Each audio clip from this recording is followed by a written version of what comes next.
이 동굴입니다. 저희 아버지 사진을 갖고 와서 소개를 할까 말까 했던 멘트가 있는데, 저는 2대째 고인돌을 조사하고 연구하고 있는 이동건입니다. 반갑습니다. 일단 제 소개를 좀 하자면은 저는 전문적으로 강사를 하는 건 아니고 실무자로서 고인돌을 조사하고 연구를 진행하고 있는데요. 나주의 연구는 2013년도에 국립나주문화유산연구소에 입사를 해가지고 영산강 유역의 고인돌 그리고 풍진강 유역의 고인돌, 남해안 지역의 고인돌까지 전남 지역에 있는 고인돌들을 전부 다니면서 조사를 하고 보고서를 작성을 했어요. 그리고 현재는 지성묘하고 좀 멀어지고 아직 부담이죠. 거기에 대한 발굴 사업을 좀 하고 있습니다. 그러면서 제가 조사를 다니면서 가장 안타까웠던 사실들이 있는데, 그것은 고인돌들이 엄청 파괴되고 엄청 없어졌어요.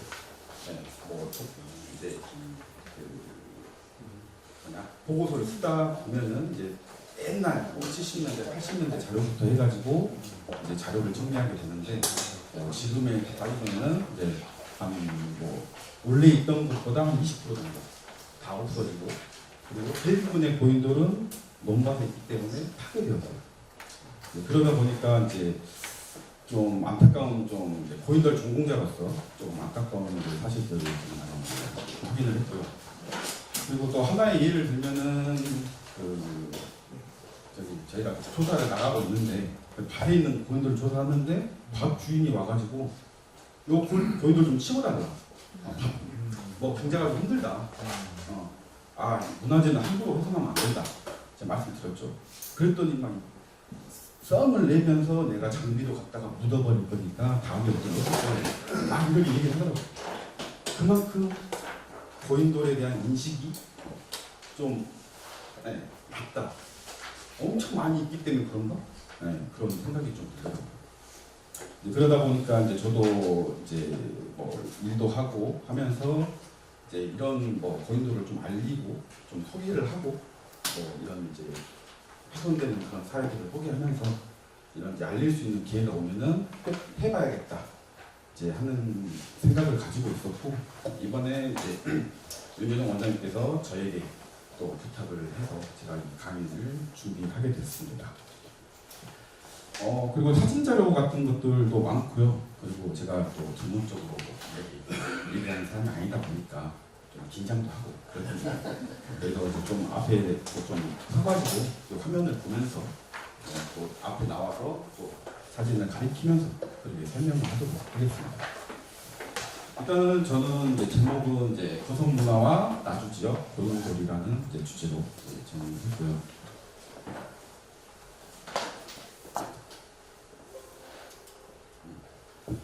그래서 그 이야기의 순서는 거성문화.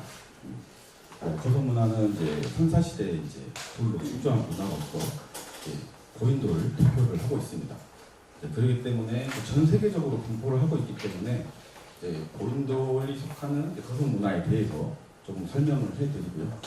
그리고 우리나라의 고인돌들의 전반적인 내용들을 좀 소개를 하고, 그 다음에 나주 지역 고인돌의 분포라든가 특히 발굴 조사를 통해서 확인된 그런 나주 고인돌의 특징들, 그런 것들을 소개하면서 소개를 할 거고, 마지막으로는 보존과 활용에까지 선생님들이 얘기했던 내용이나 제 개인적인 의견들을 좀 이야기해보고자 합니다.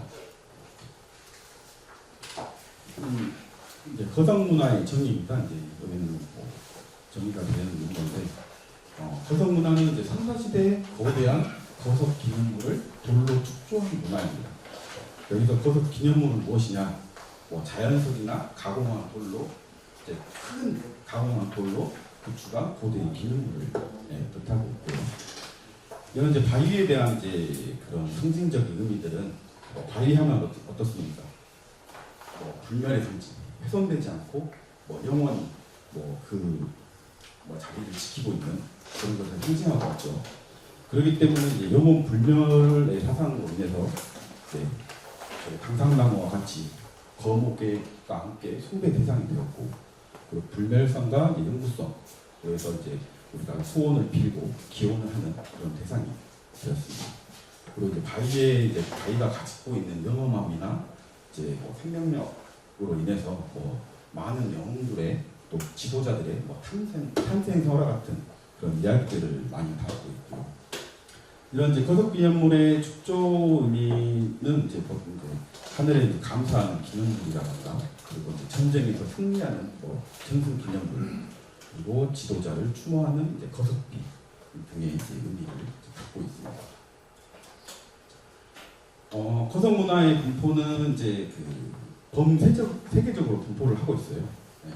그리고 이제 주로 여기 동북아시아의 한국을 비롯한 중국, 일본, 그리고 인도양, 그리고 이제 유럽, 대서양 이쪽에 이제 주로 이제 밀집 분포를 하고 있는데, 주로 이제 해안 연안 지역에 분포를 하고 있기 때문에 이제 해양 문화와 관련돼서 이야기들을 이제 많이 하고 있습니다. 이제 대표적으로 이제 유럽 같은 경우는 이제 북유럽이나 서유럽, 뭐 이제 지중해 섬연안과 북해연안 이 지역에 좀 분포를 하고 있고요. 아시아 지역은 이제 인도에 좀 집중 분포하고 있고, 그 밑에 동남아시아에 이제 인도네시아, 그리고 이제 한국을 포함한 중국, 일본의 이제 거석 문화가 있고 있습니다. 그리고 크게 이제 지역에 따라서 이제 형태가 다양한데, 뭐 동남아시아 쪽에서는 약간 이제 고인돌의 형태고, 서양 쪽은 이제 고인돌의 형태지만은 이런 이제 뭐 열석이라든가 뭐 이런 형태들도 좀 다양하게 확인이 되고 있습니다. 이제 거석 문화의 대표적인 유적으로는 이제 뭐 고인돌이 있을 거고요. 그리고 이제 원장님께서 얘기했던 선돌, 그리고 이 선돌을 쭉 열지어 있는 열석, 뭐 동굴에 돌려진 뭐 한산열석, 뭐 이런 그 대표적인 유적들이 있습니다.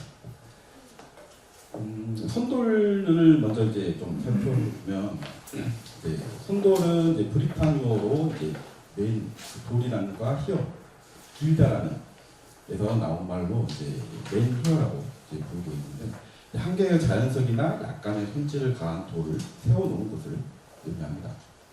이제 이런 선돌은 이제 기본적으로 이제 사람을 상징하기도 하고, 그리고 남성, 이제 옛날 선사시대이기 때문에 약간 남성 주의사상, 성기를 숭배하는 그런 사상적인 그런 의미를 담고 있고, 그리고 용도로는 이제 기념물이라든가, 그리고 마을 앞에 경계석, 그리고 묘 앞에 있는 뭐 불표석 이런 이제 기능을 하였던 것으로 보고 있고요. 열석 같은 경우는 이제 선도를 한 줄 또는 이제 여러 줄 이렇게 이제 쭉 나열되어 있는 건데, 대표적으로 프랑스 까르낙 지방이 대표적입니다. 우리나라나 동양에서는 거의 찾아볼 수 없는 그런 부분. 여기에서 그 까르낙 지방을 좀 설명을 하면은, 이렇게 작은 열석들이 10줄에서 13줄 완전히 있고, 여기 보이는 사진 같은 경우는 높이가 4m의 열석들이 3,000여 기가 3km에 걸쳐서 축조되어 있습니다. 그리고 중간에 여기 고인돌도 또 존재를 하고 있고요. 한산열석은 이제 손돌들을 그 원형으로 이제 배열한 건데, 영국 같은 경우는 하나의 원을 둘러진 것도 있고, 이제 대표적으로 이제 여러 겹을 동심원을 이제 그린 이런 열석이 있습니다. 가장 영국의 스톤헨지 들어보시거나 보신 적 있으시죠? 여기도 이제 발굴 조사를 해봤더니 이제 그 돌만 있는 게 아니라 돌 안쪽에는 이제 나무 기둥으로 돌려놓고, 그 주변은 이제 황구라고 원형의 이제 도랑을 타가지고 그런 일부들이 확인됐고, 거기에서 나오는 연대를 측정해 보니까 이제 기원전 3,000년 전 그것으로 이렇게 확인됐습니다. 그래서 이 스톤헨지의 기능으로 제사를 지내는 신전이다라는 얘기도 있고, 그리고 특히 이제 원형의 이런 이제 구조물 때문에 해달의 위치라든가 일식을 관찰하는 그런 천체 관측소라는 크게 두 가지 설이 있습니다. 다음 석청인데요. 이제 거대한 이제 돌로 쌓은 이제 공분 안에 이제 긴 통로와 석실방이 있는 무덤의 형태입니다. 그리고 대서양 연안 지역에서는 유명한 무덤의 형태이고, 꼭 우리나라 이제 석실분처럼 생긴 건데, 우리나라 석실분은 선사시대가 아니기 때문에 거성문화는 아닙니다. 참고하고자 제가 이제 서울 서청동 사적으로 지정되어 있는 서청동 부분은 이제 우리나라에도 이제 석청 같은 게 있다라고 이제 보여주려고 가져온 거고요. 그리고 이제 선사시대에 나왔던 이런 석실의 벽석에서는 이제 안각화가 나오는 게 특징입니다. 자, 이제 저희 주제인 고인돌로 왔습니다. 고인돌은 이제 서양에서는 이제 돌멩이라고 부르는데, 탁자라는 돌, 탁자 그리고 맨이라는 돌의 의미로 돌멩이로 부르고 있고요. 거대한 덮개돌 밑에 여러 개의 판석을 세우거나 괴석으로 거인 것을 이제 의미합니다. 그래서 유럽 같은 경우는 이제 신석기 시대부터 이제 청동기 시대까지 축조된 것으로 보고 있고, 이제 동양 같은 경우는 이제 초기 철기 시대, 우리나라는 청동기 시대입니다. 다른 동양에서는 이제 철기 시대까지, 그리고 이제 전 세계적으로 확인된 고인돌이다, 기념물이다. 그리고 이 기능은 이제 고인돌이 축조되는 시점은 이제 대체로 정착 생활을 하고 충분한 이제 곡식과 음식을 마련되고 나서 그런 거기 때문에 농경의뢰의 산물로서 무덤으로 사용되고 재단하고 사용된 것을 의미합니다. 그리고 제가 이제 세계 유럽과 아시아 지역을 좀 비교를 해봤는데요. 유럽 같은 경우는 이렇게 바닥 받침돌이 쭉 열려 있는 통로 형태입니다. 통로 형태이고, 그리고 측면이나 앞에 부분이 뚫려 있는 약간 이제 출입구 시설이 있는 것이 이제 특징이고요. 그리고 러시아나 인도에서 유행을 하지만은 이런 벽석의 콩구머니한 이런 형태도 나오고 있습니다. 아시아나 우리나라를 포함해서 아시아 지역은 벽석이 한 매씩, 네 벽석이 한 매씩 되어 있고, 지금 막 이렇게 뚫려 있는 경우도 있지만은 대체로 발굴을 해보면은 뚫려 있지 않고 막혀 있습니다. 후대에 파괴가 됐던 막혀 있는 것들이 중심을 이루고요. 기반식 고인돌의 이제 비교는 이제 유럽 같은 경우는 자연석을 그냥 동글동글한 자연석을 이용해가지고 이용을 했고, 밑에 바닥에는 주형 기둥 모양의 주형을 그냥 둘러놓은 형태입니다. 나중에 좀 모르겠지만 저희 우리나라의 이제 제주식이라 하는 위석식 고인돌하고 좀 유사한 형태겠죠.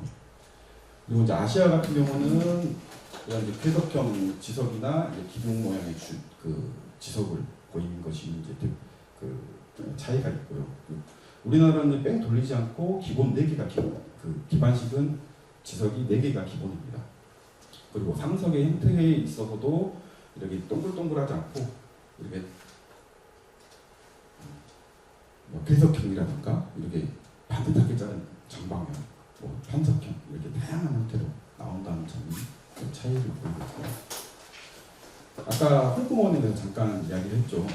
그래서 이게 이제 유럽에서 이제 유행한 건데, 아시아 지역에서는 중국의 대사판 고인돌 외에는 전혀 확인되지 않습니다.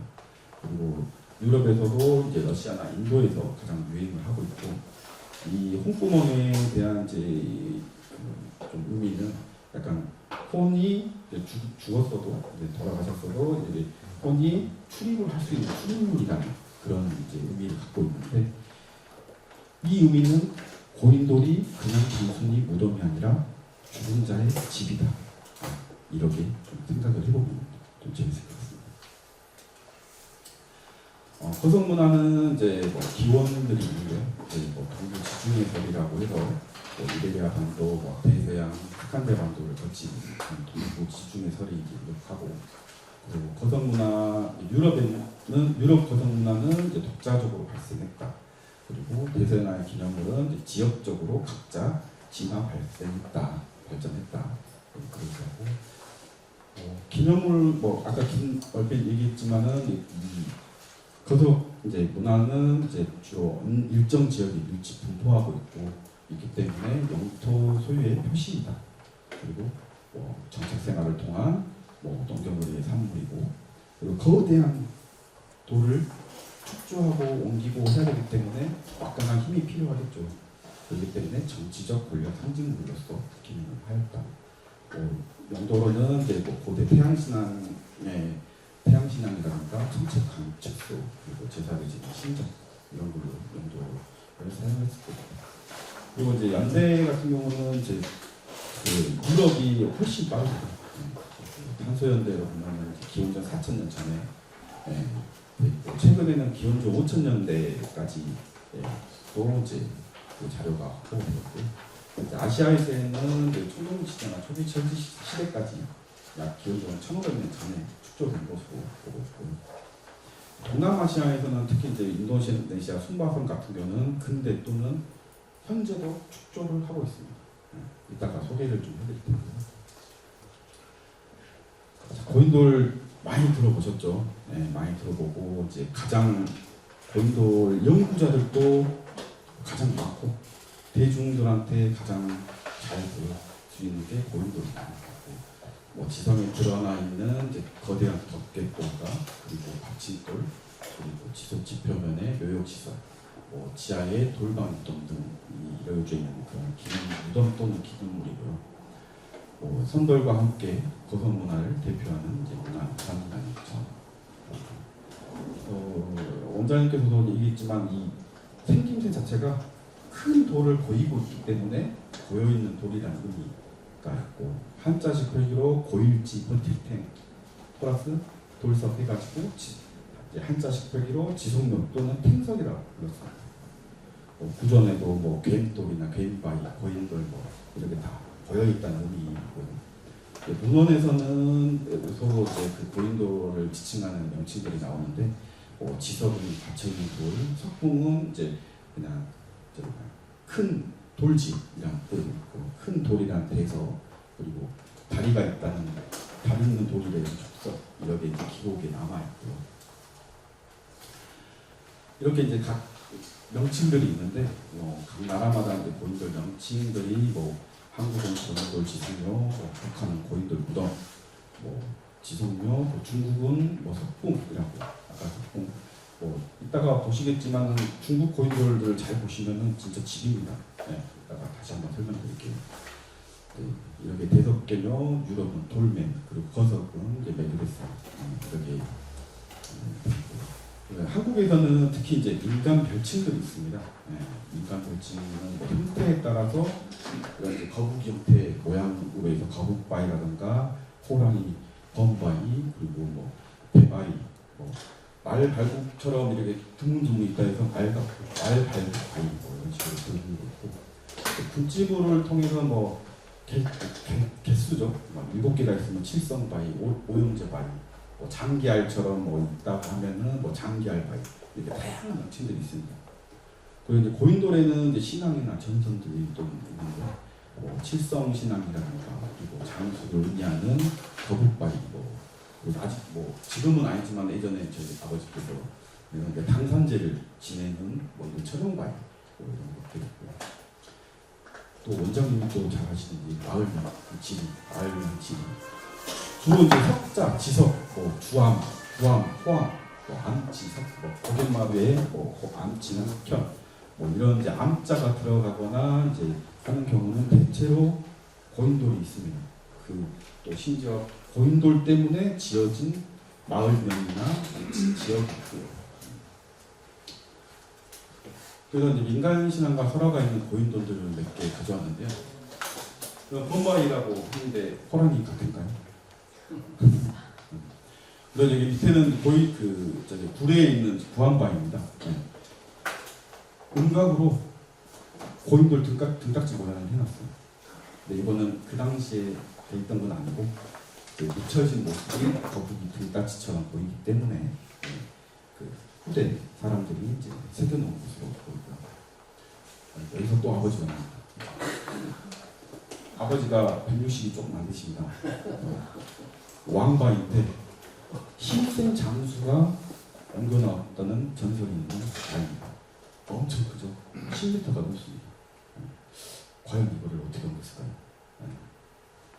그리고 이제 좀 자주 이야기하는 게 이제 화순고인돌 이제 가보셨죠? 가진 우리나라에서 대형 초대형 고인돌 중에 하나인 핀메바입니다. 화순고인돌 그 보검치에서 대신으로 넘어가는 이제 900길 중간에 있는데 핀메바위의 뜻은 이제 돌을 던져놓은 돌이 핀메, 던져놓은 돌이라는 의미를 갖고 있고 거기에 따른 아고 할머니 전설들이 되게 많습니다. 그 중에 대표적인 게 하나가 마고 할머니는 산처럼 거대하고 힘이 센 할머니입니다. 그 할머니가 우주사의 천불천탑을 만들기 위해서 돌을 치맛자리에 갖고 가다가 천불천탑이 다 만들어졌네? 이렇게 얘기를 듣고 뿌려버린 돌이 화순고인돌이 되었다 라는 이야기를 합니다. 그리고 또 하나는 이제 여기 꼭대기 정상부에 보면은 한 30cm 정도 되는 성혈이 있어요. 성혈 중에서도 큰 성혈인데 거기에다가 돌을 던져서 넣으면 결혼할 수 있다 라는 그런 전설도 있습니다. 다 결혼하셨죠? 그리고 이제 김해 귀지봉 고인돌은 이제 김수왕 가야의 건국신화와 관련된 전설을 가진 또 있고요. 이제 그 고인돌의 이제 그 명칭들을 좀 살펴볼 텐데 우리나라에서는 크게 기반식 고인돌하고 이제 탁자식 고인돌 그리고 미석식 고인돌 그리고 개석식 고인돌 특징들은 뒤에서 설명을 해도 되고요. 그리고 이제 크게 명칭을 보면은 거대한 덮개돌은 이제 저희가 상석으로 이제 위에 있는 돌 상석으로 들고 거기에 닫힌 돌이 있고 그리고 그 안에 무덤방이 있습니다. 개석식 같은 경우는 이제 그 무덤방과 덮개돌 사이에 뚜껑돌이라고 하는 그런 일이 있습니다. 탁자식 고인돌. 탁자식 고인돌은 이제 벽석을 3회에 벽석을 세우고 이제 큰 덮개돌을 맞춰진 흡사 탁자 모양 가까이서 탁자식 고인돌입니다. 지상에 이제 무덤방이 있고 이거는 이제 주로 이제 한강 이북에서 발견이 되기 때문에 북방식으로 분리된 고인돌입니다. 그리고 이제 특징이 이제 대형의 독립적으로 위치한 것이 특징이고요. 이런 탁자식 고인돌 같은 경우는 이제 한강 이북 지역과 이남 지역의 좀 차이를 보이고 있는데 한강 이북 지역 같은 경우는 이제 고인돌 규모가 엄청 커다랍니다. 황해 관산리 여기 같은 경우는 탄석이 10m가 넘습니다. 이 사진은 앞에서 찍을 수 없어요. 저 뒤에서 멀리서 카메라로 당겨서 찍어야지 찍을 수 있습니다. 여기 또 아버지가 나오시지만 자 보시고 편 벽석이 엄청 높습니다. 그냥 사람이 들어갔다 나왔다 편하게 할 수 있는 누가 봐도 이제 석궁이라 불릴만 하죠. 돌집입니다. 그래서 이제 넓은 처마를 또 가지고 있고 덮개돌은 판상석을 가지고 있습니다. 한강 이남 지역의 이제 탁자식 고인돌은 이제 규모가 되게 조그만해집니다.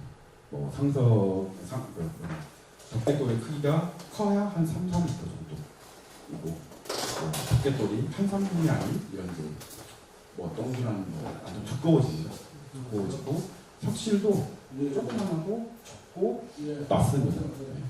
낮고 여기 이제 우리 나주에 있는 회진리 또 있고 그 분포 자체도 이제 한강 이북 지역보다 이제 훨씬 적습니다. 영산강에서 제가 데이터를 내봤을 때 한 20몇 개 정도밖에 안 돼요. 그리고 이제 기반식 고인돌은 이제 밑에 덮개돌 밑에 지석을 보이고 그리고 큰 거대한 상석을 올려놓은 상태고요. 이게 이제 꼭 바둑판 같다고 해서 기반식으로 부르고 바둑판식으로 부르는 것입니다. 그리고 그 기반식 같은 경우는 이제 지하에 그리고 무덤방이 있고 그리고 호남과 영남에서 주로 분포하고 있기 때문에 이제 남방식으로 보고 있습니다. 이 중에서 또 특징적인 거는 또 4m 이상 엄청 큰 대형의 기반식 고인돌들이 또 확인이 돼요. 이거는 이제 또 대지상에 위치 독립되어 있거나 여기 보는 것처럼 중심 내에서 한쪽에 치우쳐서 네, 확인되는데 이 고인돌들은 무덤방이 확인되지 않고 이제 그 묘역시설만 좀 확인되고 있습니다. 그렇기 때문에 이제 뭐 이렇게 재단이나 이런 묘표설의 기능을 하였던 것으로 개석식 고인돌은 뭐 우리나라의 고인, 그 남쪽 고인돌의 대부분의 고인돌의 형식입니다. 그리고 덮개돌이 이제 이렇게 바로 그 무덤방 바로 위에 덮개돌이 뚜껑 역할을 하고 있기 때문에 이제 개석 덮다라는 의미로 불리고 있습니다. 여기에서는 이제 지하에 무덤방이 있으면서 다양한 형태의 무덤방이 확인돼요. 뭐 고인돌 기반식 같은 경우는 좀 다르긴 한데. 네. 그 형태는 이제 뭐 장방형이나 타원형 형태가 그 덮개돌이 있는데 이제 약간 타원형 형태가 좀 많이 보이고 있고 대부분의 발굴 조사를 해보면은 대부분의 유물 구정은 기반식보다는 이런 개석식에서 나오는 경우가 많습니다. 위석식 고인돌은 이제 이런 편산적이나 자연석 수매를 둘러놓은 형태입니다. 아까 유럽에서 나왔던 그런 고인돌과 좀 유사하죠. 그래서 이제 지상의 특자식도 마찬가지로 지상에 이제 무덤방이 노출되어 있고 이제 석실의 평면 형태는 상석의 모양에 따라서 방형이나 이런 타원형 형태를 하고 있고요. 제주도에서 이제 주로 분포하고 있어서 이제 제주도시 이렇게 불리고 있습니다. 영산강이나 남해에서도 이제 일부 분포를 하고 있는데 뭐 판상석이 아니라 이런 할석들을 쭉 돌려놨습니다. 그리고 이제 뭐 발굴 조사 해봤을 때도 이제 뭐 묘실은 딱히 안 나오고 그렇다고 묘 이런 것도 아닌데 이렇게 그 덮개돌의 바로 이제 아래에 이제 둘러진 형태의 위석식 고인돌도 확인된다. 그리고 가장 우리나라의 고인돌의 가장 특징이 이렇게 모든 형식이 공존을 하고 있습니다. 네. 여기는 이제 광주 삼거동인데 뭐 기반식과 탁자식 그리고 기반식과 뭐 뒤에 탁자식 이렇게 공반 공존을 하고 있고 또 특이한 거는 이제 결합된 형식도 나옵니다. 네. 기반식 고인돌의 밑에 개석식 고인돌, 주영지석 기반식 고인돌의 소형 탁자식 고인돌. 네. 특이하죠. 여기는 인도네시아 순바섬에 있는 고인돌입니다. 네, 주영지석의 탁자식 고인돌. 여기 무안에 있는 상당히 유사하죠. 네. 특히 이제 이런 주영지석을 가진 고인돌은 이제 약간 영광 고창을 중심으로만 분포를 하고 있고 또 이제 뭐 중국에 있는 절강성 쪽에 그리고 그 외에는 인도네시아 소바섬에 나옵니다. 그래서 이제 해양과 해양 문화와 관련 있는 그런 고인돌이라고 생각합니다. 고인돌의 분포는 이제 많이 아시다시피 세계 거성 문화의 중심지입니다. 간단히 설명드리면은 전 세계의 거성 문화는 10만 년 이상 분포를 했는데 한반도에는 전 세계의 이제 북한 것을 포함을 했을 때 한 4만 여기로 추산을 하고 있는데 그렇게 봤을 때 한 40%가 됐습니다. 그리고 전남 지역은 또 한반도에서 나오는 유물 중에 2만 2천 여기가 분포하고 있어서 50%가 넘게 일찍 분포하고 있습니다. 네. 어마어마하죠. 네. 그만큼 우리가 지금 마주가 위치하고 있는 전남 지역이 세계 최대의 고인돌 밀집 지역이다. 그리고 이제 이런 고인돌들은 이제 일정한 지역에 좀 밀집되어 있는데 중국 같은 경우는 이제 그 안쪽 내륙으로 들어가긴 하지만 이 여독반도 간도에 좀 중심되어 있고 또 일본 같은 경우는 저 아래쪽 후주 지역 우리나라하고 가까운 후주 지역에만 분포합니다. 그리고 이제 북한에는 이제 대동강역이나 인진강, 제령강역에 들어가고 남한 같은 경우에는 이제 한강을 포함해서 이제 서해를 따라서 쭉 분포를 하는데 고창을 포함한 전남에는 엄청 많이 분포를 하다가 또 남해안 쪽이나 이렇게 낙동강으로 갈수록 좀 분포 좀 줄어. 그렇다 하더라도 일정한 공간은 좀 분포하고 있다는 그런 특징을 보였어요. 이건 이제 앞에서 했던 얘기랑 좀 비슷한 얘기인데 뭐 대형 고인돌이 지역성으로 해서 대형 흑자식 고인돌이 한강 이북을 중심으로 넓게 분포하고 있고 있다는 이야기고 거북한식 고인돌은 한강 이남 쪽으로 해가지고 전체적으로 분포하고 있습니다. 그래서 이런 대형의 단독으로 있는 이런 대형의 고인돌들의 특징이 뭐 주변에 인근에 있는 게 아니라 수키로에서 수십 킬로 떨어져서 분포를 하고 있습니다. 뭐 그냥 무덤방에 있는 그런 고인돌 외에 여기 어느 정도의 지역에 여기 대형 고인돌들이 분포하고 있다는 것이 약간 우리 직관의 영역을 표시하는 그런 표시적인 고인돌이지 않을까 되게 생각을 하고 있습니다. 이제 고인돌은 또 어디에 있을까요? 뭐 평지나 뭐 구름, 뭐 산기슭이나 고갯마을 이거는 이제 저희가 고각적으로 이렇게 구분을 한 곳인데 어쨌든 사람이 살던 모든 활동 지역에 고인돌은 분포하고 있습니다. 특히 이 평지 같은 경우는 이제 이렇게 충적지에 있는 그 넓은 평지가 아니라 돌 구하기 쉬운 그런 계곡부 평지 주로 분포하고 구름 같은 경우도 이제 뭐 지형적으로 차이는 있겠지만 뭐 산에서 내려오는 인선의 정상부나 산형부에 위치를 하고 있습니다. 산기슭이야 당연히 이제 산 바로 아래라서 가장 많은 수가 확인이 되고 고갯마루 같은 경우는 이제 지금도 그 지역의 경계나 마을의 경계를 이룬 이제 그런 고갯길입니다. 고갯길에 있는 건데 이런 그 고갯길에 있는 걸 봤을 때 그 당시에 사람들의 그런 뭐 영역권, 뭐 집단의 영역을 좀 표시할 수 있는 그런 고인돌이지 않을까 생각하고 대부분 이제 고인돌은 또 뭐 무리지역 배치를 하고 있고 또 일정한 간격을 두고 열상 배치되어 있습니다. 고인돌의 이제 그 발굴 모습인데, 좀 제 주변 지인들이나 이 거대한 돌을 뭐 옮기고 어떻게 뭐 조사를 하냐, 그냥 땅 파가지고 들어가서 뭐 눈을 꺼내냐, 그런 얘기를 해갖고 그냥 간단하게 소개를 하고자 왔습니다. 이제 이렇게 지상에 노출되어 있는 고인돌 같은 경우는 이제 오래 전부터 이제 관심의 대상이 돼가지고 저희들이 이제 뭐 분포라든가 형태적으로는 조사가 많이 됐고, 뭐 그 이후로 이제 각종 건설 공사를 통해서 이제 발굴 조사가 이루어지는데, 거대한 상점을 옮기기 위해서는 이렇게 거대한 크레인이 필요합니다. 보통 수톤에서 뭐 수십 톤에 이르는 거기 때문에 거대한 뭐 상석을 옮기는 데는 크레인이 필요하고, 그 밑에 이렇게 나오는 이제 흙으로 보통 덮여 있습니다. 오랜 세월 지나다 보니까 덮여 있고, 거기를 사람 손으로 일일이 뭐 뚝을 남기고 조사를 하다 보면은 밑에서 무덤덤도 확인할 수 있고 유물도 확인해서 저희가 모든 수습 과정도 거칩니다.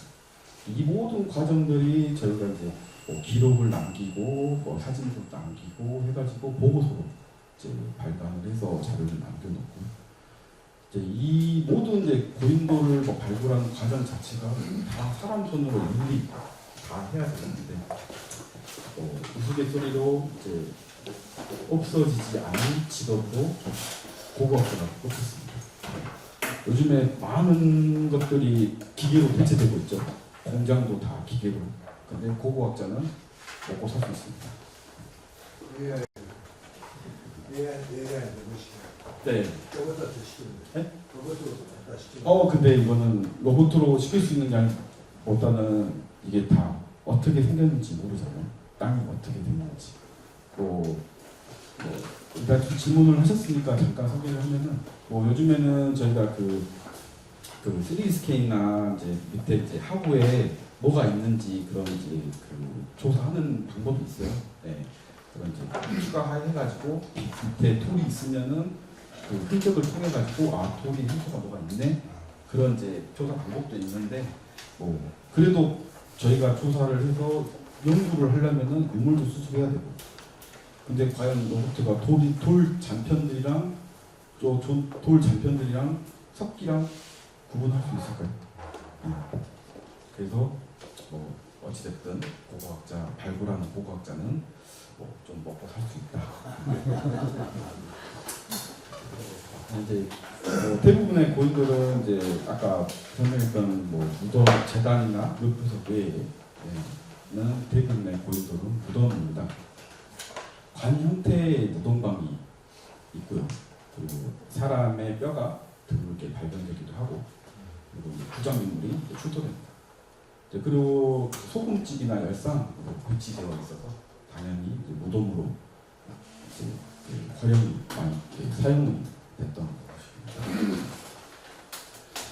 이런 이제 무덤방의 구조는 이제 뭐 이렇게 돌연이라는 삼각형 같은 경우는 판석으로 한 10cm 두께 정도의 판석으로 조립한 형태이고, 이 조립한 형태가 반드시 네모난 뭐 니엄장이나 한쪽을 삐져게 나오게 하면은 뭐 피읍자형, 뭐 완자형 이렇게 다양하게 있는데, 지하에 바로 이렇게 노출되기도 한데 이렇게 깊숙이 지하에 한 번 더 2단 불감을 해서 더 깊숙이 들어간 데도 있습니다. 돌널령은 삼각형이라고 부르는데 이제 뭐 자연석이나 뭐 이렇게 깬돌을 활석을 가지고 이렇게 쌓는 형태고, 그 외에 이제 그 혼축형이라고 해가지고 장벽석은 뭐 판석형으로, 그리고 장벽은 약간 쌓아서 올리는 그런 혼축형의 형태도 확인이 됩니다. 돌두릅형이라는 미석형은 이제 뭐 아까 봤던 이제 그 제주식하고 좀 다르죠. 이렇게 활석으로 둘러놓은 이런 형태들 자체가 무덤방이 돼서 이제 유물도 나오고 무덤방의 구조도 나오고 있습니다. 그리고 또 하나 이제 하부 구조 중에 하나가 이제 묘역 시설이라는 게 있는데, 무덤방 주변을 경계지는 것입니다. 형태에 따라서 이제 원형이나 방형, 뭐 장방형의 형태, 그리고 축조 방법에 따라서 이렇게 적석형이라 해서 이제 쌓아 올리는 형태가 있고, 그리고 이제 깔아져 있는 돌을 깔아가지고 만든 부석형이 있고, 그리고 고인돌 내에 주변에 호석을 돌린 호석형 부분을 하고 있습니다. 그리고 이제 묘역시설 같은 경우는 단독으로 이제 위치하기도 하지만 대부분 뭐 여러 기가 일렬로 배치되어 있거나 세 개에서 만 6개 정도가 연접해서 붙어 있는 형태로 이제 확인이 됩니다. 이제 진안 여의국 같은 경우는 이렇게 그 원형의 그 적석 시설 앞에 이렇게 꼭 우리 지금 무덤 앞에 그 상석을 놓잖아요. 그런 것처럼 장방형의 재단 시설 이런 게 있습니다. 그래서 이제 그 묘역 시설 중에는 이제 진짜 지배자, 유력자의 무덤으로 볼만한 그런 묘역 시설이 확인되는데, 한기만 단독으로 있거나 뭐 있으면서 뭐 대형의 묘역 시설이 확인됩니다. 진주 초당동 같은 경우는 원형의 묘역입니다. 이게 길이가 직경이 30m입니다. 그렇게 안 보이죠? 30m의 적석 돌을 쌓아 올려가지고 거대한 공분을 이루고 있어요. 창원 덕천리 고인돌입니다. 덕천리는 가운데 고인돌이 있고, 그 주변으로 석축시설을 되어 있습니다. 근데 그 길이가 60m입니다. 어마어마하죠. 이렇게 많은 공력이 들어간 이제 묘역시설이나 고인돌은 이제 주로 뭐 힘있는 그 지배자의 무덤, 뭐 유력자의 무덤으로 볼 수 있는 것이고요. 그리고 대체적으로는 뭐 교과서에서는 뭐 고인돌 하면은 뭐 지배자의 무덤이다 이렇게 설명을 하고 있어요. 근데 실질적으로 발굴 조사를 해보면은 이렇게 많은 고인돌들이 과연 지배자일까요? 절대 그건 아니고요.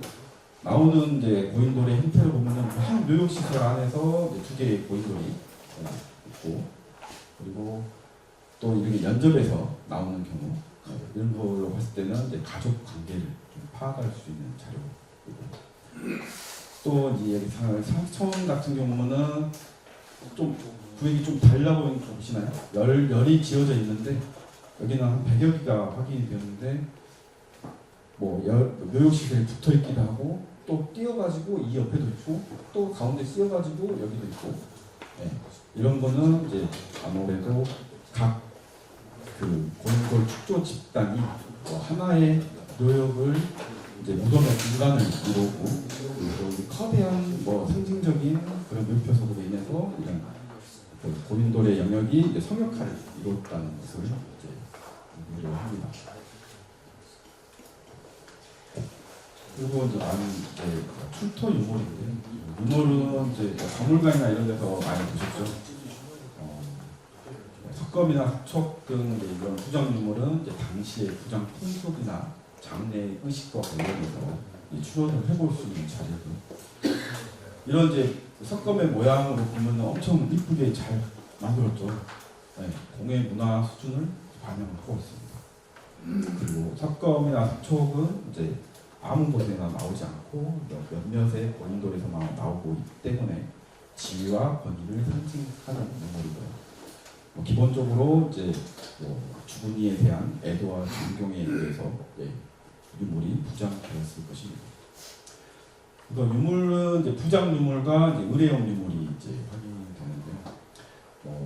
부장 유물은 이제 당연히 석실 안에서 나오는 유물이고 죽은 이가 사용하거나 아니면 특별하게 제작된 유물입니다.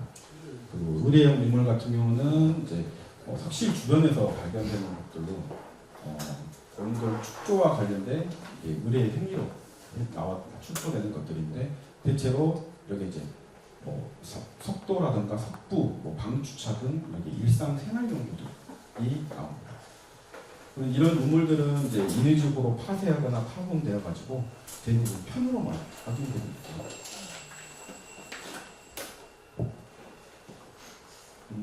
석검과 석촉은 얘기했듯이 고인돌의 대표적인 유물인데 무기이면서 신분을 상징하는 것이고요. 그리고 다른 나라에서는 전혀 확인되지 않는 우리 한국의 고유 유물입니다. 그리고 형태에 따라 가지고 이제 좀 시기성을 반영을 하고 있는데 이것은 삼각촉이랑 이제 손잡이와 달리 이당 정식이라는 이 석검이 좀 이제 청동시대 전기에 좀 이런 식의 나온 유물들이고 이렇게 이제 경부라고 하는 경부가 있거나 경의 손잡이에 꼭 있는 이런 형태가 줄기에 유행하는 석검입니다. 그리고 여수 원래동 같은 경우는 생각할 수 있을까요? 약간 석검 자체도 약간 흑기화 해가지고 약간 이쁘게 흑기화한 이런 석검이 있고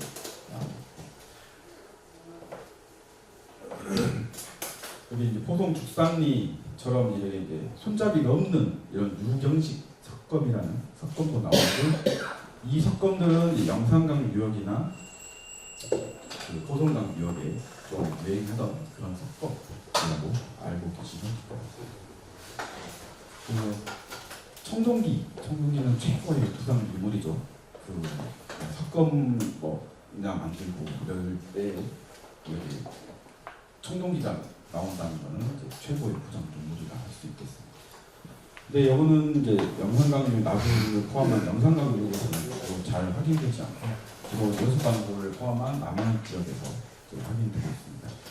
종류는 기파형 고조선 문화의 대표적인 유물인 이제 이런 기파형 동검이 나오고 태형 동검 같은 경우는 이제 나주에서도 편으로 나오기는 했습니다. 근데 중신연대는 아니고 주로 이제 초기철 청동기 시대가 아니고 초기철 시대에 표지 한국식 동검이라고 하는 이제 이런 태형 동검이 이제 주로 옷 같은 경우는 이제 종류에 따라서 천하석제나 이제 벽옥제가 있는데 주로 목걸이나 이제 귀걸이, 팔찌 같은 것으로 사용을 드렸습니다.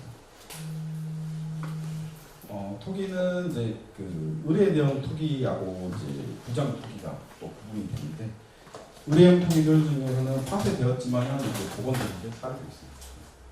그리고 이제 부장용 토기는 이제 이렇게 적색으로 마연한 이런 토기들과 이렇게 가지문 토기라고 하는 이런 채문 토기들이 확인이 되는데요. 또 이는 이제 뭐 화순이나 영상강조에서도 나오긴 하지만 대부분 편으로 나와서 정확한 형태는 좀 알 수 있는 유물은 거의 없고요. 주로 영남 지역에서 이제 부정해서 완양으로 출토된 데가 이 영남이나 남해안 쪽으로 좀 집중되어 있습니다. 그래서 이렇게 붉은색으로 칠해가지고 만든 토끼가 이런 이제 그 의미를 보면은 이제 마귀를 물리치는 벽사임이라던가 뭐 재생과 부활의 의미를 담고 있다. 그리고 인골에서 이제 인골이 이제 그 출토되긴 하는데 되게 조금 출토됩니다. 그 이유는 우리나라는 기본적으로 산성 땅을 이루고 있어가지고 땅이 이제 토양화돼서 다 없어져 버립니다. 그렇기 때문에 이제 알칼리성 토양이나 뭐 사질성 토양 그리고 뭐 조개더미와 같은 데서는 이제 인골이 이제 좀 완벽하게 좀 나오고 이런 인골들이 출토가 되면은 이제 과학적인 분석을 통해서 키라던가 나이, 뭐 영양, 뭐 건강 상태 그리고 죽은 원인 이런 것들을 이제 밝힐 수 있는 이제 중요한 자료가 됩니다. 고인돌 같은 경우는 이제 그 강변 평지의 무덤에서 주로 확인이 되는데 인골 그 노출된 형태에 따라서 뭐 신전장이나 불장, 뭐 화장, 쇄골장 등으로 다양한 장법들이 이제 확인이 되었습니다. 그래서 나이로 보면은 이제 어린 아이부터 60세 이상까지 모두 나오고 있고 30대 정도가 제일 많습니다.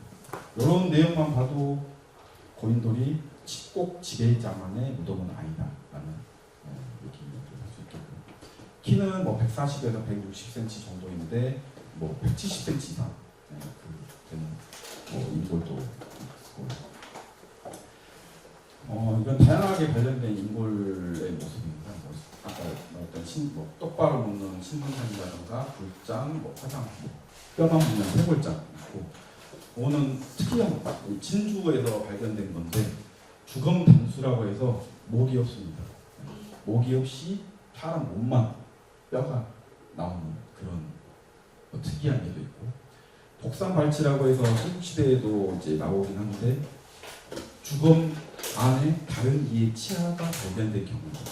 이런 특이한 신동시대의 다양한 장법들이 좀 있었다 설명드리겠습니다. 그리고 이제 고인돌의 기원을 보면은 크게 북방설이나 남방설, 자생설을 이제 세 가지 기원설이 있는데 북방설 같은 경우는 이제 요령지역 청동기 문화와 관련해가지고 남하하면서 그 고인돌이 같이 함께 내려왔다라는 설이고 남방설은 이제 그 고인돌 분포도 그렇지만은 저장 용도의 정파나 난생설화라는 이제 그 이유로 남쪽에서 올라왔다라는 설이고 그리고 이제 우리나라가 가장 일찍 분포하고 있고 가장 다양한 구조들이 있는데 어떻게 다른 게 있겠냐?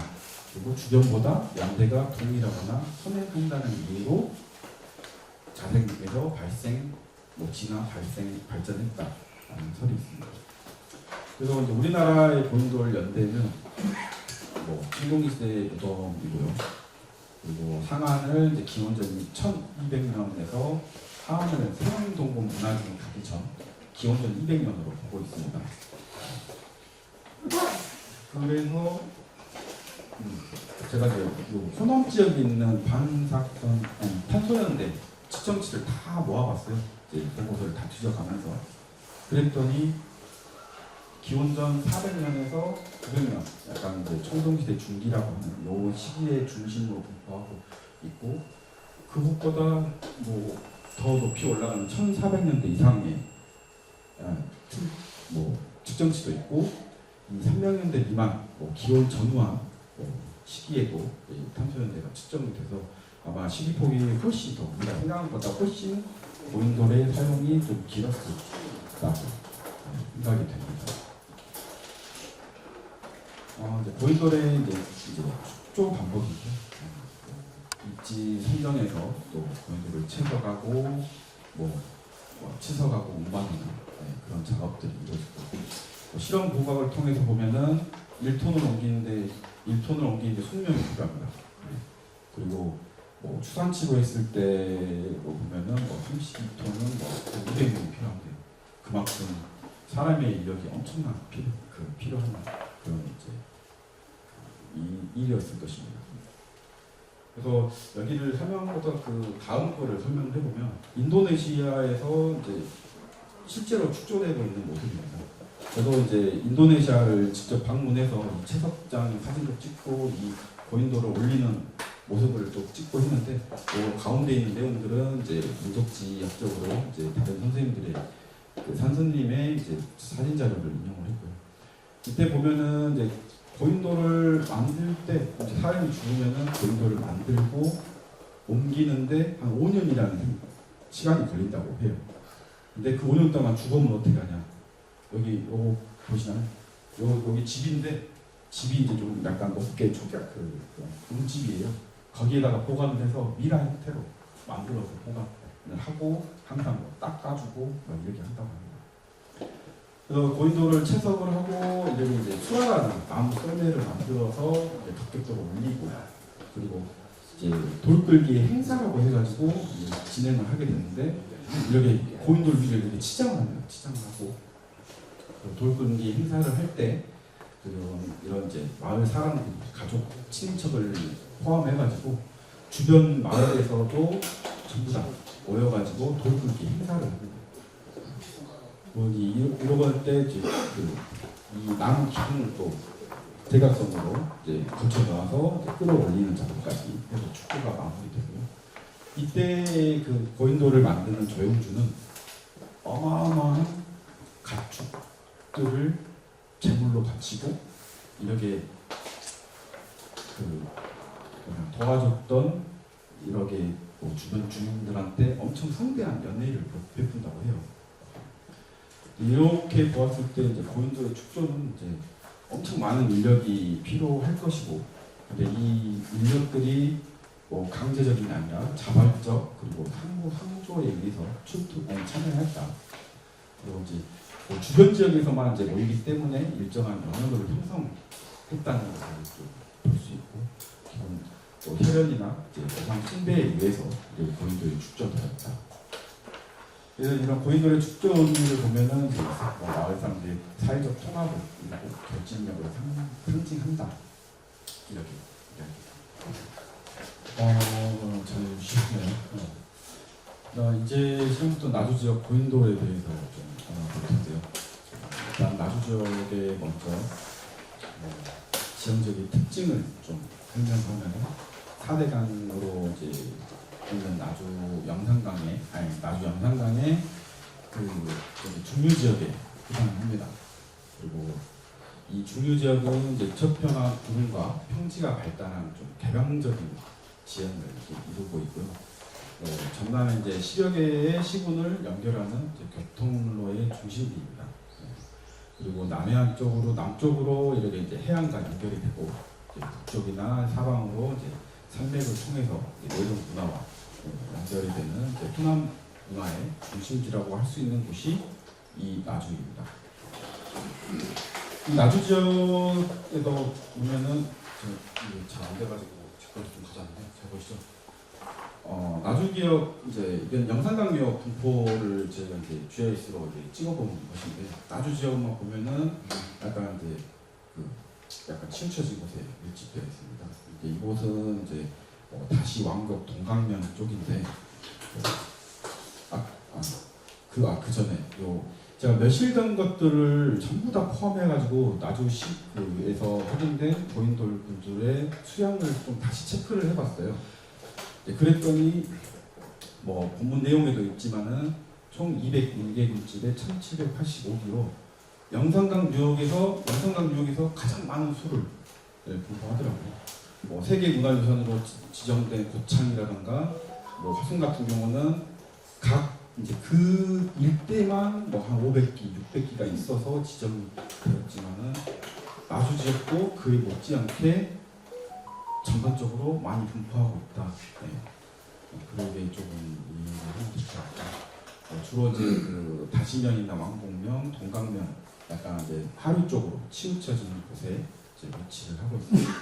그래서 이 고인돌들 같은 경우는 이제 영산강이나 이제 그런 이제 지루 이런 데를 바라다 보는 그런 지형에 이제 입지를 해 있고요. 그런 입지적 특성으로도 이제 그 생활권에서 다 나오지만은 이제 나주 지역만의 지형적인 특성으로 인해서 이제 구름 출토 비율이 좀 높습니다. 다른 지역에 비해서. 그래서 아무래도 구름이 높은 산이 없다는 것은 넓은 평야가 발달하고 그리고 제 나주들 이렇게 큰 평야가 있으니까 먹고 살기 좋았던 동네다. 그게 좀 생각이 들더라고요. 특히 이제 채평한 구름이 발달한 이제 고인돌이 많이 있는 동강면이나 왕곡면 쪽에 좀 많이 보고 있습니다. 나주에서는 또 특이한 입지를 가진 고인돌들이 있어요. 네. 산 정상부에 있습니다. 보통 저희가 사람 사는 공간에 있는데 여기는 사람 사는 공간도 아니고 고갯마루처럼 통행로도 아닌 그런 이제 곳인데 소개를 하면은 나주 해진리 사집 같은 경우는 해진성 북쪽의 성벽 인근에서 확인이 됩니다. 고인돌 이제 지석이 있는 고인돌 한 기가 확인되었고 나머지 3기 중에 2기는 이제 요 낙엽이 묻혀서 안 보입니다. 여기서 또 특징으로 보면은 요 위에서 내려다 보면 밑에 해진마을 저 멀리 영산강까지 한눈에 바라볼 수 있는 뛰어난 경관을 가졌습니다. 요 다른 것은 이제 나주 송중리에 있는 것인데 이거는 낮은 야산 정상에 있습니다. 근데 그 크기가 560cm로 대형입니다. 지석이 보여져 있고요. 이 대형 고인돌은 제가 설명드렸듯이 어떤 집단 간의 영역을 표시할 수 있는 그런 곳인데 뜬금없이 야산 정상부에 있어요. 그리고 경관도 그렇게 좋진 않습니다. 이 보이는 이 계곡부 여기만 바라다 보이지 그 뒤쪽으로 다 낮은 야산들이에요.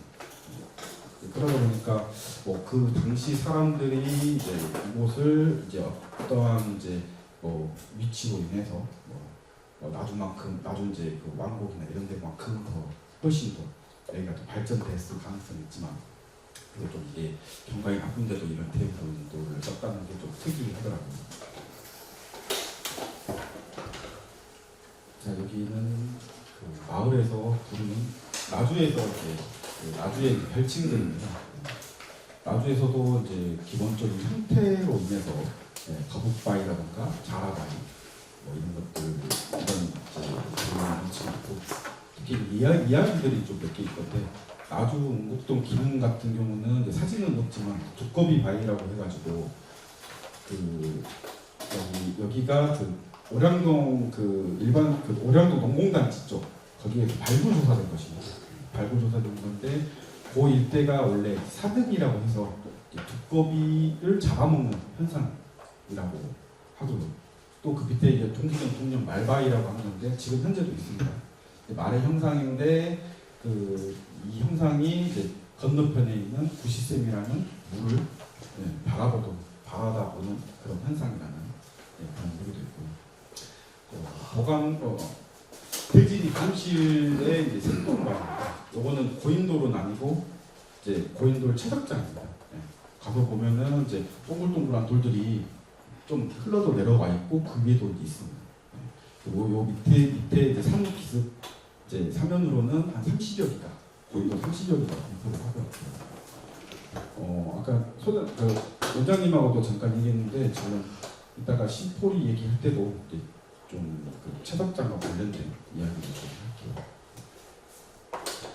이렇게 나주 지역에서도 이제 다양한 명칭들이 좀 확인이 되고 있고, 제가 이제 조사를 하다 보니까 예전 더 빨리 조사를 했으면 좋겠다 싶었던 게 지금 어르신들이 다 고인돌에 대해서 알고 계시는 어르신들이 다 돌아가시고 다 젊으신 분으로 대체가 되고 있고요.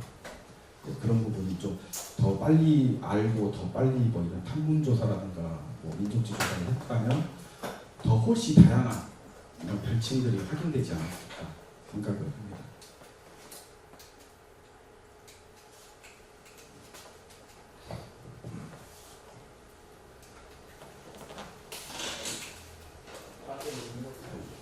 배터리 어디 있어요?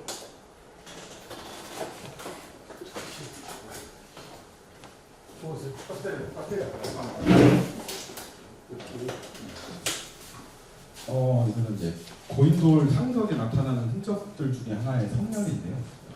성렬은 이제 여러 선생님들이 이제 얘기하기로는 뭐 별자리다, 아니면은 또 당시 사람들의 자식 수를 표시해 놓은 것이다. 혹은 후대에 당시 사람들이 아니라 후대에 치성을 드릴 때 빌었던 흔적이다. 혹은 어린아이들의 소꿉장난의 형태도 있다. 이렇게 얘기를 하는 것입니다.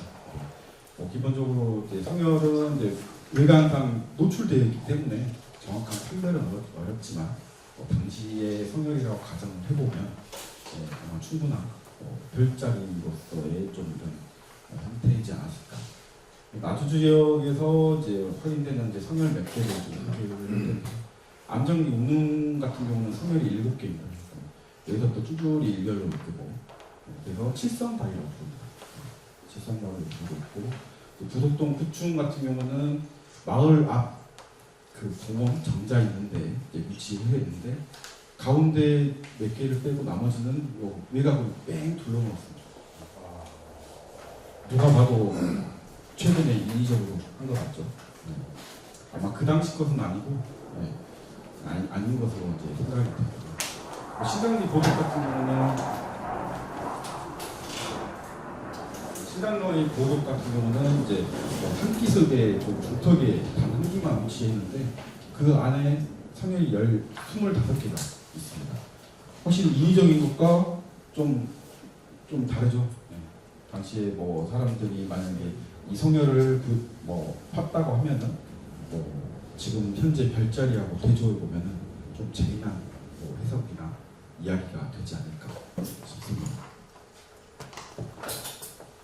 그리고 지정문화재인데 나주 지역에서는 단 2곳만 지정되어 있습니다.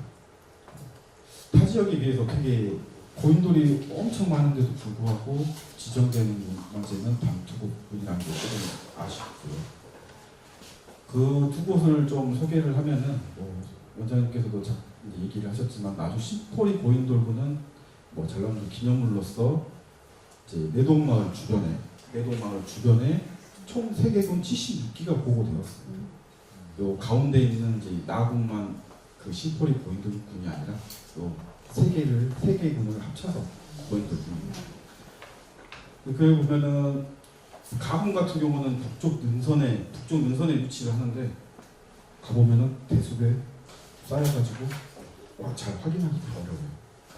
그리고 나군 같은 경우는 바로 밑에 있는 고인돌로 그나마 이제 묘역도 있고 이 산으로 올라가는 이런 그 자리도 있고 등산로도 있어서 관리가 되게 잘 되어 있습니다. 그래서 이제 중앙에 있는 대형 510cm 정도의 대형 고인돌을 중심으로 이제 사열로 배치되어 있고요. 기반식과 개석식이 중심입니다. 또 다군 같은 경우는 이쪽 서쪽 산은 끝자락인데 보시면은 이미 다 훼손돼 버렸습니다. 요 밑에는 저희가 조사 당시에는 요 밑에 단해면이 있어가지고 밑에 완전 경지정리 이런 게 엄청 대규모로 이루어졌더라고요. 고인돌도 일렬로 있는데 몇 개 고인돌 덮개돌은 저렇게 겹쳐져 있습니다. 이미 다 파괴가 된 것으로. 다음 이제 운곡동 기능 고인돌구는 향토무상으로 문화유산으로 이제 지정이 되어 있고요. 그 월양동 그 농공단지 안쪽에 있는 이제 기능마을, 덕골마을이라고 하는 그 입구 구릉에 43기가 쭉 배치되어 있습니다. 대형 고인돌인 그 고인돌을 중심으로 2열에서 3열로 배치되어 있고 이 길이가 무려 100m 정도 됩니다. 기반식과 개석식 중심으로 이제 이렇게 화분 구조가 구축되어 있는 것도 있고요. 여기도 마찬가지로 민묘하고 이제 이런 이제 경작이 이루어지긴 하지만 그래도 관리 상태가 좀 잘 되어 있는 편입니다. 그리고 이제 좀 그 나주 고인돌의 특징을 살펴보려면 좀 그 하부 구조까지 좀 살펴보려고 하면은 이제 발굴조사 분들의 자료들이 좀 필요로 해서 발굴 조사 현황을 소개를 하고, 그리고 발굴 조사된 이제 좀 특징적인 그 유적들을 이제 소개를 하면서 이제 고인돌 나주 고인돌의 특징들을 좀 살펴보겠습니다.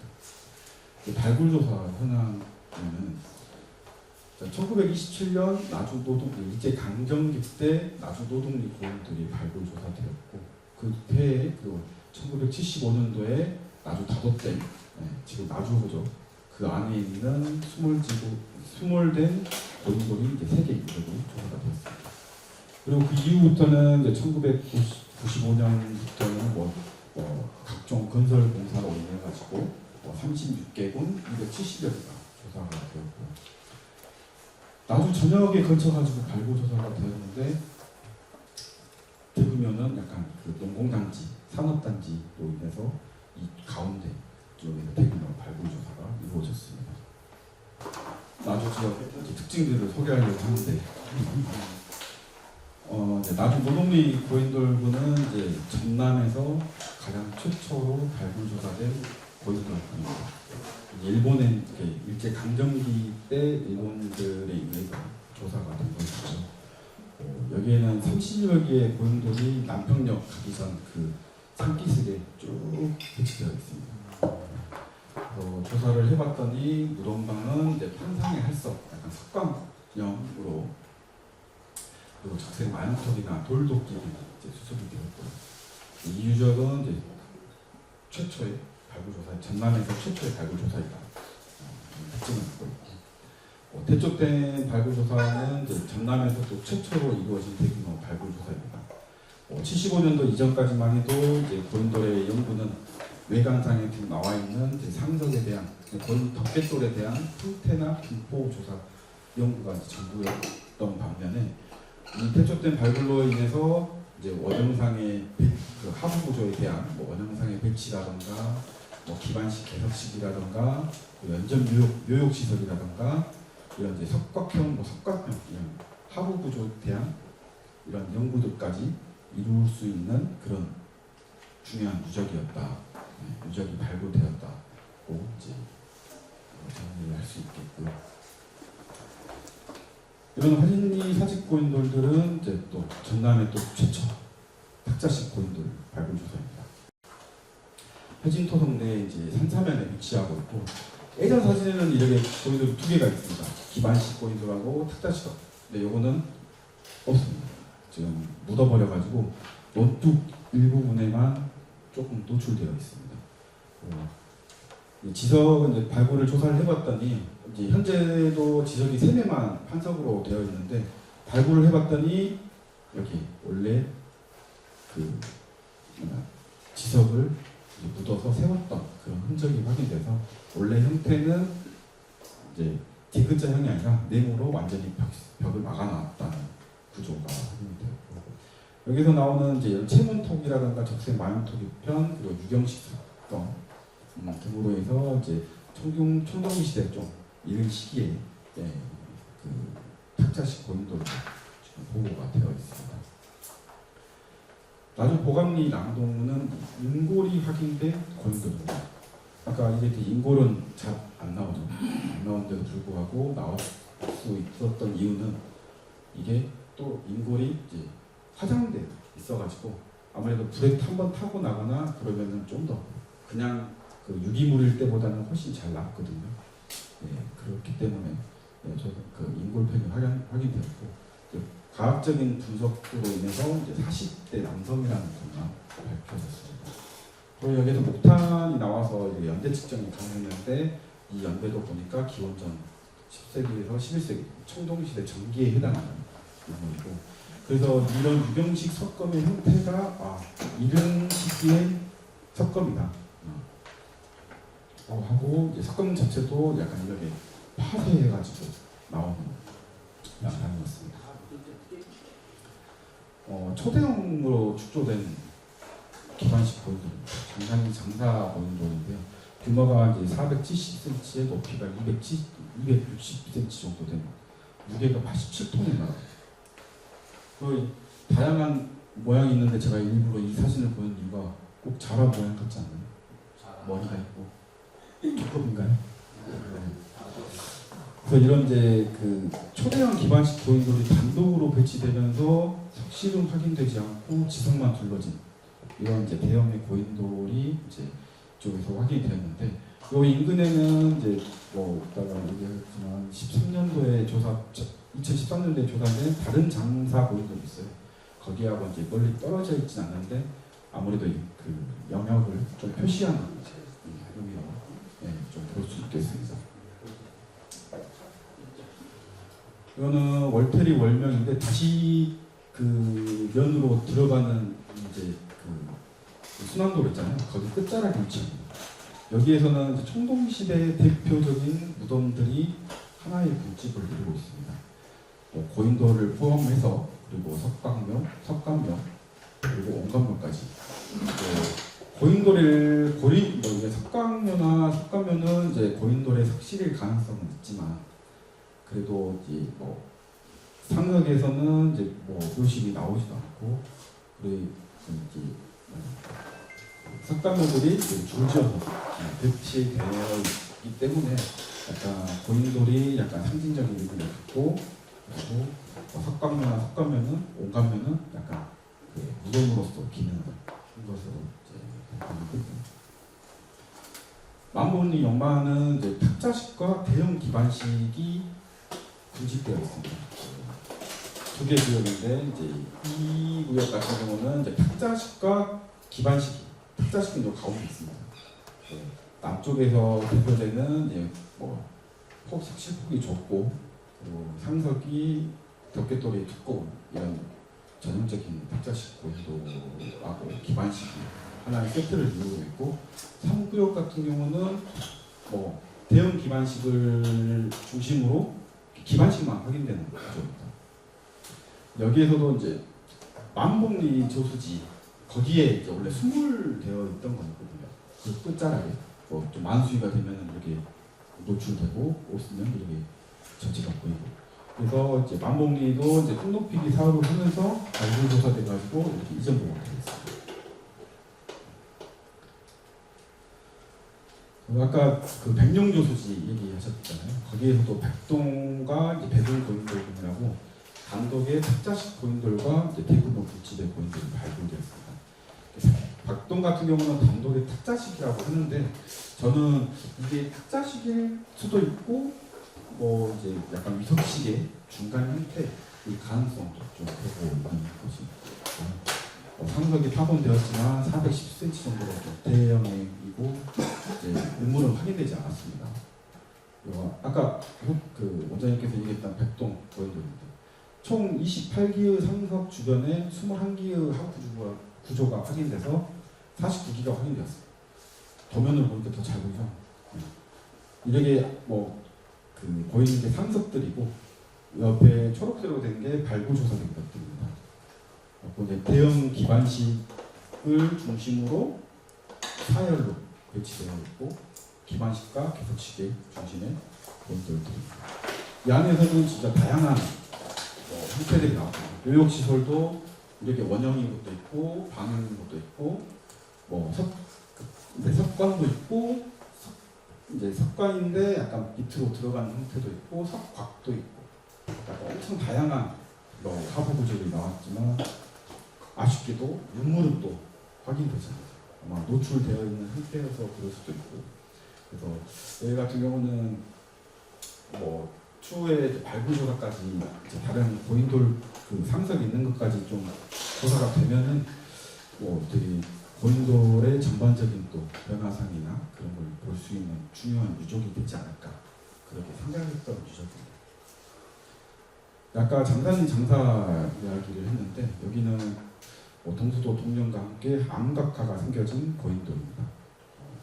장단인 장사 같은 경우는 이제 위쪽과 아래쪽에 이제 두 개 굴집에 31기가 조사되는데, 7호와 상부에 있는 7호와 8호에서 이제 음각세선 이렇게 이제 세선 암각화가 확인이 되었습니다. 여기에서는 이제 꼭 이 고인돌뿐만 아니라 여기 고분의 추구, 고분까지 삼국시대 고분까지 해서 이 지역 자체가 청동기 시대부터 이제 분묘의 이제 무덤의 공간으로서 좀 활용되었다는 생각이 되고, 동수도 동령에서도 이제 다군 열기가 조사되었는데, 다군 같은 경우는 길이가 6m고 높이가 2m인 대형 기반식 고인돌입니다. 여기에서도 이제 세성화 기법 이런 이제 그 격자 형태의 안각화가 확인되었는데, 이런 격자 형태는 보면은 웅곡동 그 안각화 혹시 뭐 아시는 분 가보셨는지 모르겠지만, 그 안각화를 중심으로 웅곡동, 뭐 장산리, 동수동 요 일대에서만 확인되는 거예요. 그래서 이 채석장에서 모두 이쪽으로 다 옮겨온 것인지, 뭐 아니면 옮겨놓은 돌 고인돌을 새겼는지 그거는 좀 알 수 없지만 이쪽에서만 확인됩니다. 근데 이런 세선화 격자 형태의 안각화는 이제 뭐 연구자들이 봤을 때는 이제 그 당시에 청동 시대의 안각화는 아니고 삼국 시대로 추정을 하고 있습니다. 이제 군진에 막 상징적인 고인돌이 있는 것들인데, 이거는 마주 송악리나 영평리 고인돌은 좀 다른 양상이에요. 송악리 유천은 대형 기반식을 중심으로 양쪽으로 고인돌들이 배치된 형태이고, 그리고 영평리 같은 경우는 고인돌이 한 기가 있고 그 밑으로 이제 청동 지금요 고인돌 이후에 이제 석가묘들이 9기가 위치되어 있어서 다른 양상의 상징적인 고인돌을 하고 있다. 영평리 같은 경우는 이렇게 상석에 이렇게 채석큰 그대로 잘 남아있다 해가지고 한번 보러 가고 싶었거든요. 그래갖고 찾아갔는데 이쪽에 이전복원다 했더래요. 민묘하고 발굴조사 사이에 여기.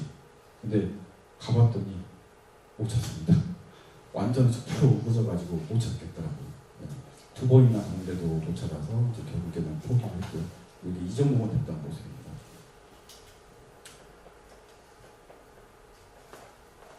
풍산리 도래 같은 경우도 좀 다른 양상인데, 보통 군침내에서는 상징지성묘가 하나가 있고, 묘식이 없는 상징지성묘가 하나가 있고, 그리고 이제 다른 이제 분묘의 이제 묘제의 그 고인돌들이 분포를 하는데, 이거는 상징 고인돌들이 일렬을 이루고 그 밑으로 그 무덤의 고인돌들이 있습니다. 좀 다른 양상이죠. 이런 것도 각 주변에 있는 이제 그 집단들이 여기 각자의 상징 지성묘를 좀 형성하고 각자의 묘를 이렇게 썼던 것으로 좀 생각이 듭니다. 나주고인돌의 이제 그 특징을 요약하면 전남 최초이고, 최초의 고인돌 조사가 이루어진 게 최초이다. 그리고 이제 나주 다시 같은 경우는 이제 밀집 부포권을 형성하는데, 고대 국가의 형성의 배경이 되었다는 것입니다. 나주 다시 같은 경우는 제가 지금 발굴 조사를 하고 있지만, 그 청동기 시대 고인돌도 훨씬 제일 많을 뿐더러, 그리고 그 이후에 이제 마안의 소도라고 할 수 있는 다중의 황구시도도 확인되고, 그 이후 시기에 이제 사적으로 지정되어 있는 이제 모감리 부분이 축소가 되고, 그렇기 때문에 고대 국가의 형성이 배경이 되는 지역도 있다. 다양한 형식의 고인돌의 존재, 전 세계에서 찾아볼 수 없는 이제 독특한 거성공화이고요. 대형 기반식 고인돌을 얘기를 했는데, 일정한 거리를 두고 있기 때문에 이제 고인돌 집단의 양을 좀 살펴볼 수 있다. 그 지역이 약간 웅곡동, 나주 다시 이쪽 일대라는 점.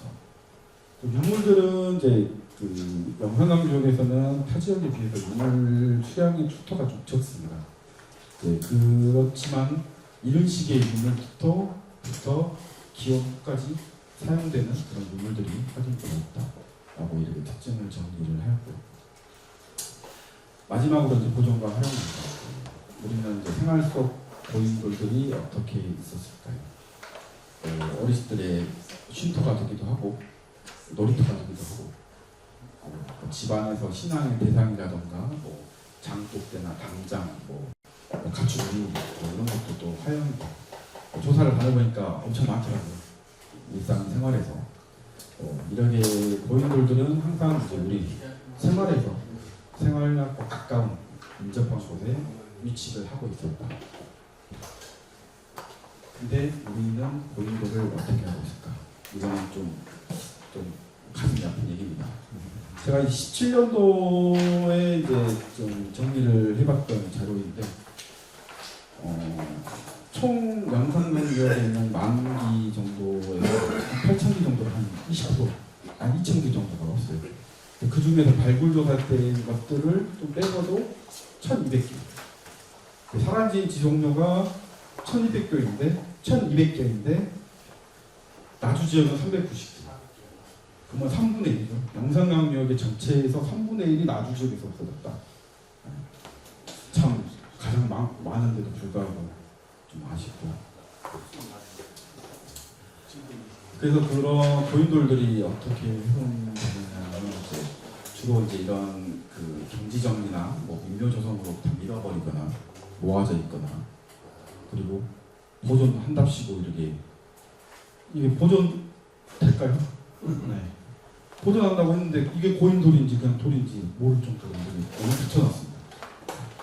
그리고 여기는 마을 앞인데 기울어져 있으니까 무너지지 말라고 시멘트로 다 발라놔버렸어요. 네. 그 밑에를 하나도 확인 못합니다. 네. 여기는 이제 나주 지역은 아닌데 고창에 있는 곳인데, 고창에서 민가 신축하려고 이제 깎아가지고 하는데 돌들이 나오고, 근데 이거 돌들을 그냥 조용히 숨겨놨다가 나온 모르겠는데 조경석으로 쓰려고 나열을 해놨어요. 누가 신고해서 조사 나온 거. 이렇게 많은 고인돌들이 좀 파손되고 있다. 그래서 이제 경지정리를 통해서 이제 여기 있던 고인돌들이 흔적도 없이 사라지고 있고요. 나주에서도 이렇게 도난 신고가 있었습니다. 2019년 1월에 금천면 광암리 광암 마을에 있는 신고 유물입니다. 신고 고인돌이에요. 처음에 저희가 조사했을 때는 이 밭 건너에 있는 이런 대나무 숲에 고인돌 2개가 붙여 있었습니다. 근데 신고를 받고 가봤더니 이 소나무 밭이 소나무 밭이거든요. 그 옆에가 완전히 깎아서 없어졌어요. 근데 마을 사람이 이 대나무 숲에 고인돌 있을 건데, 근데 요거 깎아서 없앤 뭐 조경까지 포크레인 기사 등 그 사람이 띄고 가버린 거예요. 고인돌이 가장 많이 없어지는 이유 중에 하나가 또 제가 봤을 때는 조경석으로 많이 계산돼요. 안 따라보면 되잖아요. 이쁘게 동그랗고 네모나고 이쁘잖아요. 그렇기 때문에 조경업자들이 심지어 막 팔아요. 하나에 막 100만 원, 200만 원씩. 크기에 따라서, 모양에 따라서. 그런 경우도 있더라고요. 그리고 이제 또 하나는 이제 발굴 조사되고 나서 이제 보존 조치된 그런 고인돌입니다. 나주 지역은 이제 2009년, 19년 통계로 보면은 2027개에도 이제 13기가 보존되었는데요. 이전 복원되었다고 보고되었으나 확인되지 않는 고인돌도 있습니다. 나주 동수동 동령이라는 고인돌인데 2기가 발굴돼가지고 이제 오량동 그 일반 산업단지 쪽으로 들어가는 삼거리에 인정복이 되어 있었어요. 그 사진을 확인해 보니까. 근데 그 이후로 보니까는 또 도로 확포장 공사한다고 그 이후로는 이 이전 복원된 고인돌이 확인되지 않습니다. 또 건설업자들이 돌아가고 있겠죠.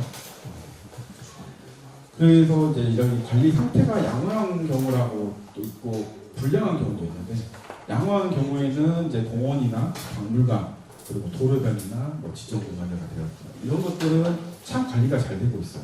근데 그게 아닌 것들은 이제 뭐 인적이 좀 외지에 있거나 접근하기 힘든 곳에 있는 경우가 있습니다. 자, 이렇게 봤을 때 아까 얘기했던 만복 연반입니다. 탁자식 이쁜 것도 있고 기반식도 달고 있어요. 해전공원 됐을 당시 모습입니다. 근데 최근 모습입니다. 요 표지판도 다 썩었어요. 네. 글씨를 알아볼 수가 없어요. 송악리 유천.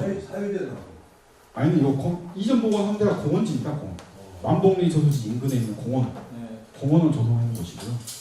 송악리 유천 같은 경우도 이전 복원했을 때는 엄청 이쁘죠. 교육 자료로서 활용도 충분히 될 것 같아요. 근데 몇 개 안 보이죠. 그리고 여기 송악리 유천 같은 경우는 또 이전 복원지 자체도 이런 공원화가 아니라 그냥 터널 뭐 도로 그냥 그 원래 CC 그 골프장 그 입구 들어간데 언저리에다가 이전 복원해놔서 요거 찾기도 어렵습니다. 저야 이제 뭐 보고서를 보고 이제 그 위치를 찾아가는 거지만 일반인들은 찾아갈 수가 없을 그런 외지에 있어요. 운곡동 운동 고인돌 전혀 안 보이시죠? 요 풀숲 안에 있어요. 이렇게 이제 이전 복원지에 대한 것도 저희가 조금 함부로 그냥 하는 게 아니라 그냥 좀 어느 정도 공간을 이루고 좀 하면은 어떨까 하는 생각을 들게 만드는 이런 조정 대책이었습니다. 그래도 우리나라 고인돌 중에서는 고창이나 화순 고인돌 같은 경우는 당연히 세계문화유산이기 때문에 관리가 엄청 잘 되고 있습니다. 행사도 많이 하고요. 사람도 엄청 많이 다녀갑니다. 그리고 순천 고인돌 공원은 뭐 그 주암댐에서 발굴된 여러 고인돌들을 다 모아놔서 공원화 시켜놨어요. 그리고 곡성 휴게소 쉼터 여기는 이제 그 고속도로 공사로 인해서 발굴된 이제 고인돌들을 모아놨는데 당연히 크게 이쁘게 해놓고 뭐 자연스럽게 사람이 많기 때문에 자연스럽게 관리도 되고 뭐 교육 자료도 되고 홍보도 되고. 자, 한편 금곡리 마을입니다. 여기는 2년 복원된 게 아니라 마을에서 직접 잔디를 깔고 고인돌을 예쁘게 보존해놓은 것입니다. 참 올바른 마을이라고 생각합니다. 제 나주 지역 이렇게 보존 대책이나 훼손된 거를 보았을 때 제 개인적으로 이전 복원지를 아마 지금 요즘에 한참 나주 그 생태공원 많이 발전시키고 거기서 나주 축제도 하고 열리고 있잖아요. 그런데 한켠에 이런 고인돌들의 이제를 막 이전해놓고 그 자료가 축적되고 그러면 거기서 교육 자료로도 활용할 수 있고 나주시에서 밀고 있으니까 당연하게 잘 관리도 될 거고 그리고 나주 지역의 고인돌의 특징들을 한눈에 볼 수 있는 장소가 되지 않을까라는 생각이 좀 들었습니다. 그리고 마지막으로 이제 고인돌이 어떻게 알 수 있는지 알 수 있다. 보통 이게 짱돌인지 큰 돌인지 고인돌인지 모르잖아요. 네. 그래서 제가 예전에 설명할 때도 했던 건데 이런 외형적 모습으로 이제 덕객돌이 수평을 이루고 있거나 그리고 배치가 이렇게 뭐 굵집을 해서 배치되고 있고 이제 줄지어 있거나 그리고 외형적으로 이제 위 아래가 평평하거나 이런 렌즈형처럼 타원형이거나 평면 형태가 잔방형이거나 이런 게 장타원형이거나 근데 이 평면 형태로 봤을 때 비율은 길이와 너비가 대체로 3대 2가 고인돌입니다. 그래서 그리고 이제 채석과 치석을 다듬은 흔적이 있는지 그렇기 때문에 뭐 선생님들께서도 그냥 돌이다 무시하지 마시고 한번 가서 진짜 고인돌과 아는 것들을 이런 판별법으로 해갖고 한번 봐보시면 재밌을 겁니다. 일단 뭐 저도 주저리 좀 떠들긴 했는데 제 이야기를 좀 잘 경청해 주셔가지고 감사합니다. 이상으로 마치겠습니다.